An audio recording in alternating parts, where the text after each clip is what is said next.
In the quiet town of Villisca, Iowa, in the summer of 1912, an entire household was slaughtered inside their own home. To this day, the killer was never found. This is one of the most terrifying unsolved horror cases in American history. Set the stage on June 10, 1912. The Moore family and two young guests were brutally murdered while they slept.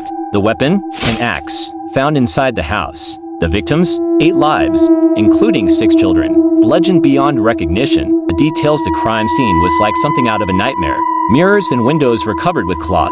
Food was left untouched on the table. The killer had calmly stayed in the house, waiting, watching. Some say the murderer even lingered after the crime, silently walking through the halls with blood still dripping from the axe.